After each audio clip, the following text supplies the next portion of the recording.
And it was, Hi, Assalamu alaikum. Welcome to another episode of Young and Gifted. I hope all the viewers are well. Today I'm joined by my co-host this evening, Mr. Malik Shakil. Assalamu alaikum, how are you? Assalamu alaikum, I'm well, thank you. How are you? I'm very well, thank you, very well. Today we're dealing with quite a sensitive subject. It's a very sensitive topic, and it's a topic that affects all of us. It's about death. Now, obviously, as we're all aware, we're all going to have to taste death once in our lifetime.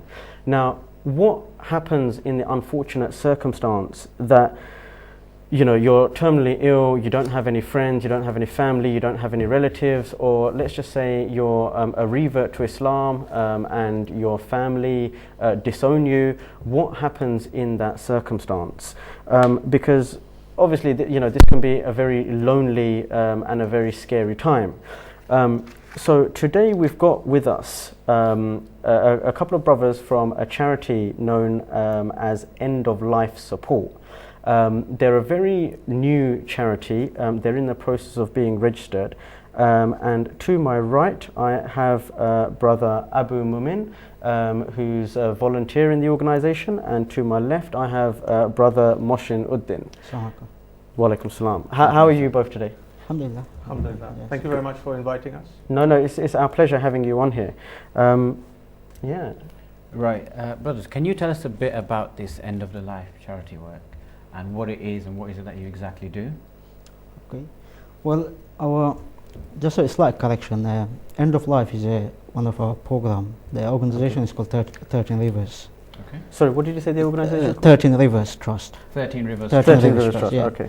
So it's got a number of programs. So End of Life is one of our programs, which we've been working just under a year now. Mm-hmm. So that's basically provide support to sick people. We visit, our volunteers visit people who are end of life really, Mm-hmm. who don't have much to live. We go and visit them, keep them company, and that's about it really. Right. What does your charity aim to do exactly? If you can just elaborate on that a little bit. Can I just start on just the earlier point? Sure. For me, the story started with my mother dying 2 years ago. No, She no, died no, on no. January 13th, 2013. Okay. Only a few days ago, 2 years. Yeah. And when she was unwell, she was in and out of hospital for 15 years. Mm-hmm. And we used to go and see her every other day, or every day really. And we noticed and realized that there were a lot of sick people in hospital. Muslims, non-Muslims, Bangladeshis, non-Bangladeshis. And we used to go and see them, meet them. My mother used to encourage us to go and give them some food as well. Mm-hmm. Mm-hmm. And they used to feel happy.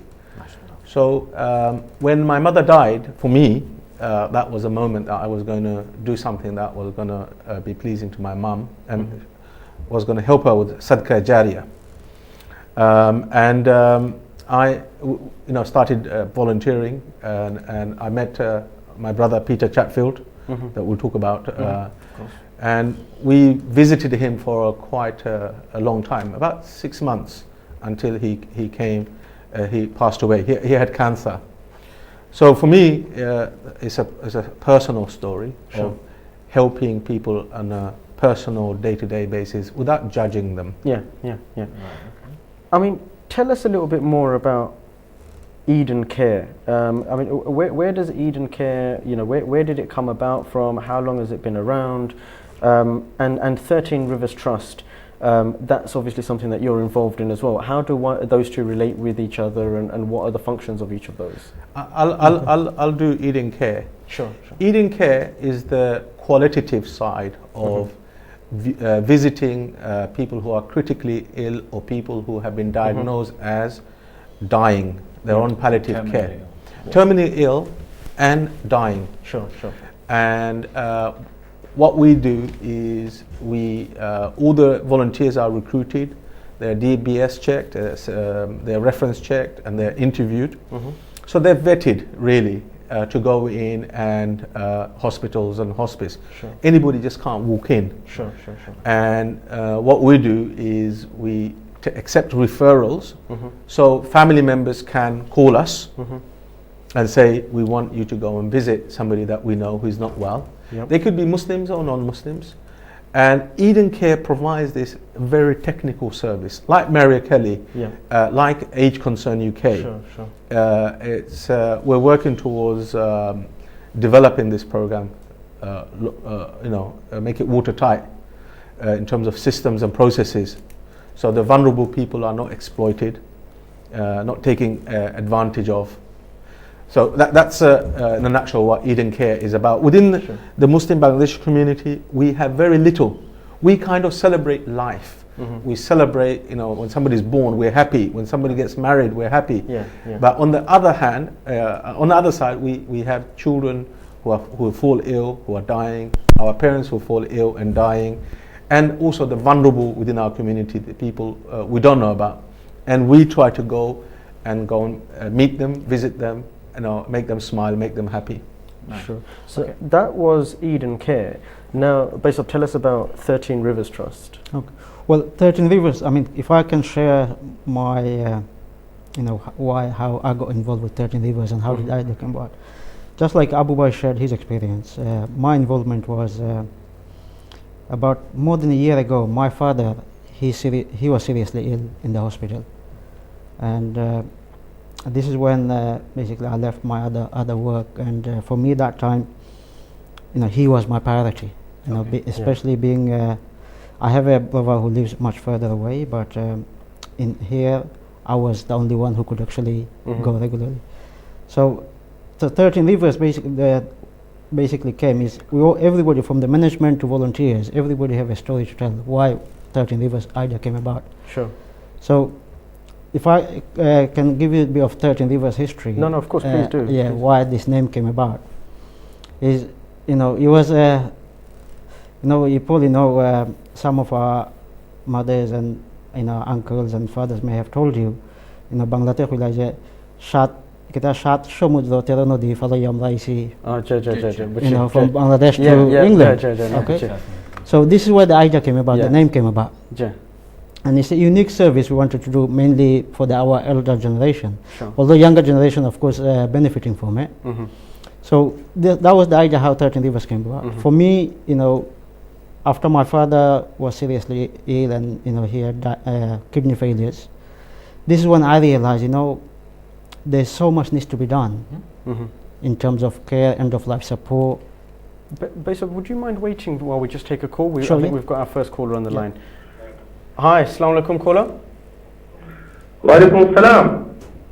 You're live on the air on Young and Gifted. What's your name and where you're calling from? I'd like to remain anonymous if that's okay, but I'd just like to congratulate obviously you both for doing a wonderful job bringing about a wonderful topic. Can I just ask your guest, inshallah, some questions? Yeah, absolutely. Fire away. Yeah, so first question for Abu Bay. Assalamu alaikum. I'm one of your virtual friends of Facebook.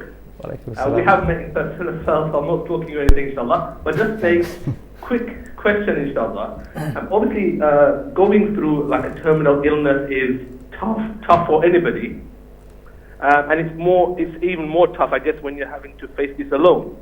Now, when you were meeting, for example, Peter Chatfield or any of the other brothers or sisters who are maybe going through this stage of life on their own, what was their sort of initial reaction to obviously, sort of strangers in a way coming forward, offering them assistance, and how appreciative, I guess, were they of your support? Very good question, brother. What we try to do, we try to develop a natural friendship. So with Peter Chatfield that you've mentioned, and there are others, we have female volunteers like Sister Sharifa and others. It's a natural, sincere, genuine wanting to help and build friendship. Someone like Peter Chatfield, he had around about 1,500 people visit him in the hospital. But then when I went, I was consistent, I was regular, I would take him food.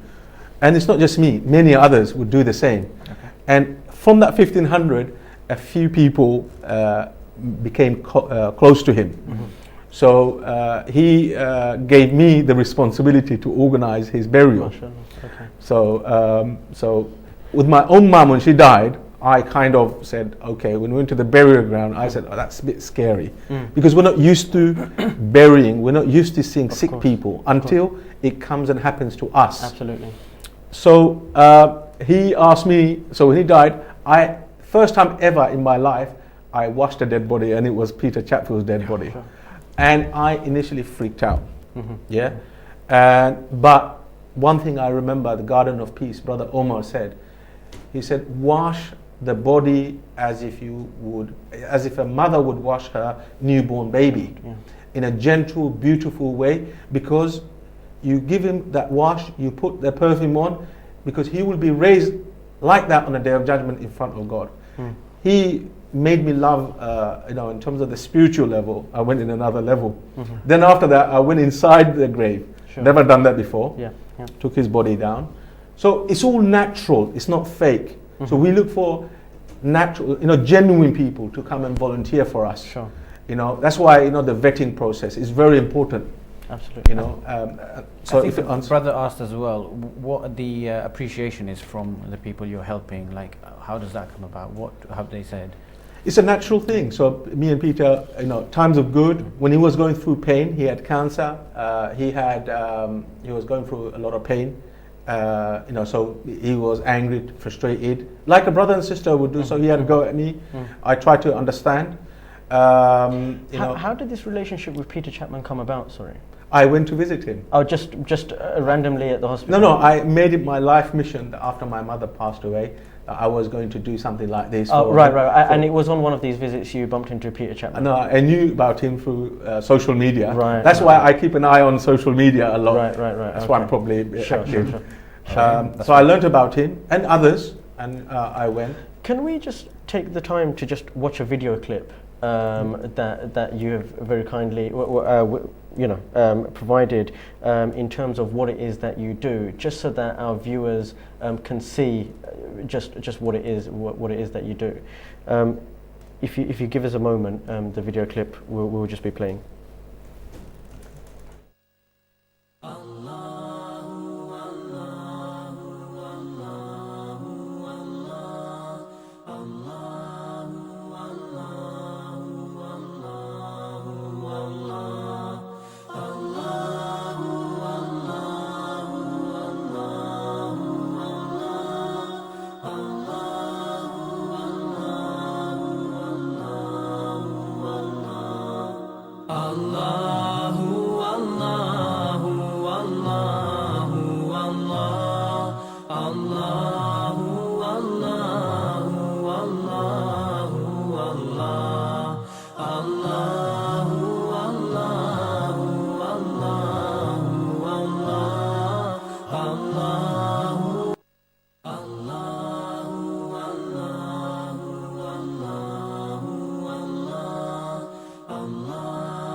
Assalamu alaikum, brothers and sisters.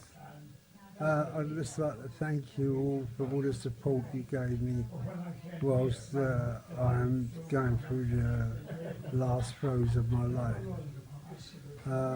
All I can say to you, I will make dua for you, and thank you for your support, and thank you for your love and devotion.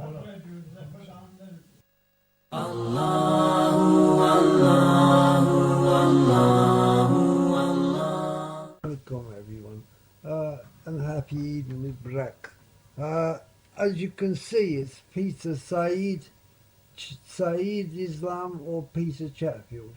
A lot of you came and see me at the hospital. Well, I'm still here, as you can see. Things aren't great, but a day at a time, I've been gifted by Allah subhanahu wa ta'ala. He is You've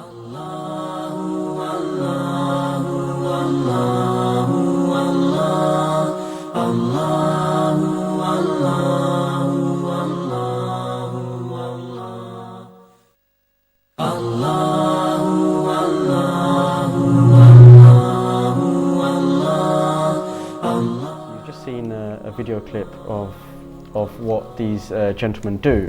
Now, just picking up from the video, just a couple of case studies. For example, Mrs. Islam.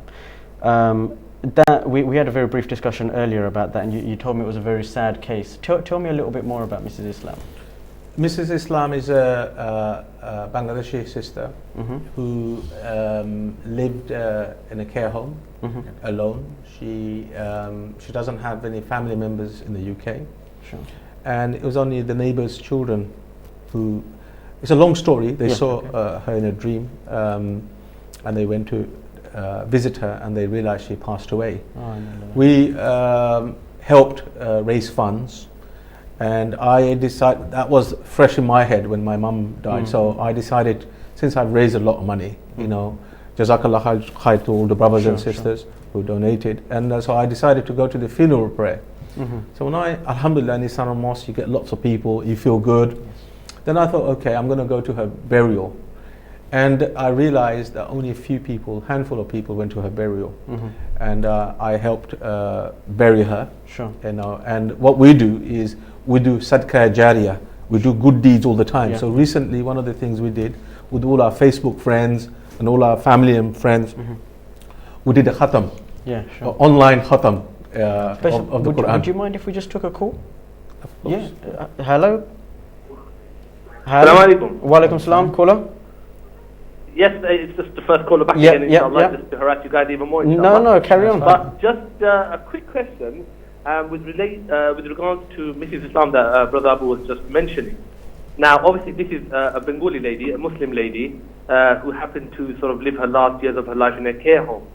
Now, that topic is in a way, it's a bit of a taboo. You never hear of Bengali women or Muslim women or men being sent to care homes by their children. I just wanted to ask Brother Abu, or maybe the other brother who's with him, is he finding this to be like a common scenario where even Muslims nowadays are sending their parents to care homes and probably forgetting about them until a later stage, or because this is something which is known to other communities but not really in a Muslim household? Brother Mohsin. Assalamu alaikum, brother. If I could share my experience, especially in the last 1 year, until I got involved with this work, I didn't actually realize how serious this issue was in our community. And in my experience, what I found, there are a lot of uncles and chassis and chassas. Their last days, they don't actually have anybody to even keep them company. It's very sad. If you go to some of the care homes in Tower Hamlets and other areas, and you'll actually find there are a lot of old people. Some of them, they haven't had visits for maybe days and weeks, and some of them there are genuine problems. That there are some people, the sons are grown up, they have their work, they have their families, and there are some I had to say this, but there are a lot of brothers within our community or sisters, they are not actually taking care of them. They think it's okay. They think the system is looking after them, but the system is actually providing very, very minimum service. So yes, it was a shocking thing for us, for me. As Muslim, we don't think about that. We think especially Bangladeshis. Many of us, most of us, are quite close families, but there are others. They don't have that close family relation. Some families, they don't even know where their children are. Can I just butt in? No. So I agree to some extent with my colleague, and I disagree because we're dealing with one client right now who needed to be safeguarded from her family and be put in care. Wow. We went to visit her only this Friday. Mm-hmm. She's come to a stage of her life where they are developing an end-of-life plan. Sure. So they're consulting us. Yeah. Bangladeshi sister who's 23 years of age, who's dying. Right. That's a reality. A lot of people are dying, and we just don't want to know about death or talk about death. We're looking for volunteers to go and visit that sister. Yeah. So if anybody who's listening from Southend area, Wow. Colchester area, Clacton-on-Sea.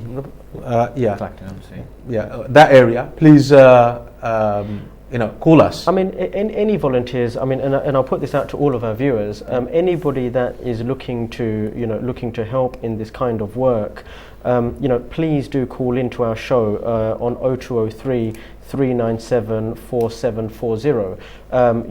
You can speak to these brothers, find out a little bit more about what they do. Alternatively, you can visit their Facebook page, which is End of Life Support. Is that correct on Facebook? That's correct. You can visit their Facebook page. I don't know if you're on Twitter or anything. Are you guys on Twitter? No. No. Okay. I mean, any other social media? I mean, any email addresses that they can contact you on? Anybody that wants to find out a little bit more about this or get involved in this, how would they reach you other than Facebook? EdenCare01 at gmail.com.